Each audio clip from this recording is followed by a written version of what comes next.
Practice. 1. Mental rehearsal is a technique used by professionals in all fields and can be beneficial for social workers to practice as well. Mental rehearsal is the skill of picturing oneself in a situation, without actually being there. E. Scott Geller notes that the more vividly individuals can imagine themselves performing desired behaviors, the greater the beneficial impact of this technique on actual performance. It is wise for workers to utilize mental rehearsal to visualize themselves in undesirable situations. For example, a worker could picture herself being locked in a home with an angry client and how she would escape from that situation.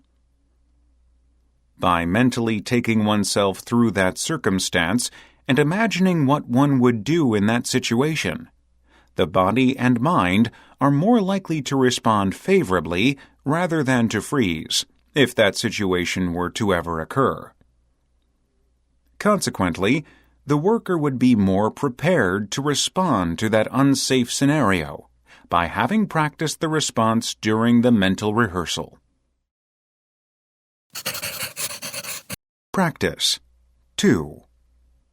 Although the development of smiling and laughter is similar across cultures, the behaviors that parents use to elicit smiling do vary.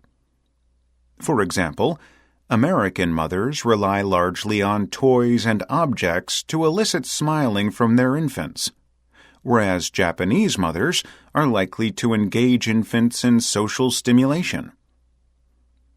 Mothers in both cultures are equally effective in eliciting these smiles, but they do it in different ways, using toys versus using touch or physical contact, because of different culture-based parenting goals.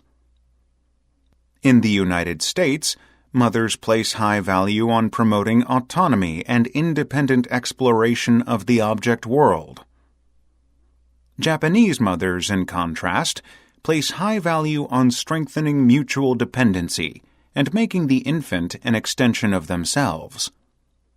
Thus, they engage their infants differently. Practice. 3. The well-known problem of test anxiety illustrates how emotional arousal can hurt performance. Often, students who score poorly on an exam will nonetheless insist that they know the material. Many of them are probably telling the truth. Researchers have found a negative correlation between test-related anxiety and exam performance. That is, students who display high test anxiety tend to score low on exams. Test anxiety can interfere with test-taking in several ways, but one critical consideration appears to be the disruption of attention to the test.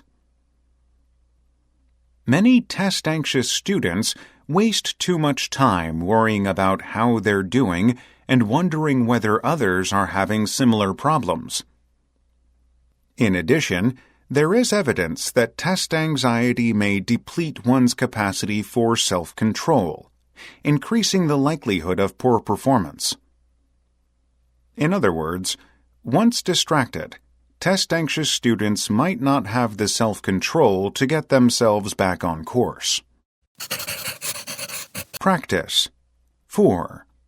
Until a few decades ago, most of the world's coffee and cocoa were shade-grown under a canopy of large forest trees. Recently, however, new varieties of both crops have been developed that can be grown in full sun. Because more coffee or cocoa trees can be crowded into these fields, and they get more solar energy than in a shaded plantation, yields for sun-grown crops are higher. There are costs, however, in this new technology. Sun-grown trees die earlier from the stress and diseases common in these fields. Furthermore, scientists have found that the number of bird species can be cut in half in full sun plantations, and the number of individual birds may be reduced by 90%. Shade-grown coffee and cocoa generally require fewer pesticides because the birds and insects residing in the forest canopy eat many of the pests.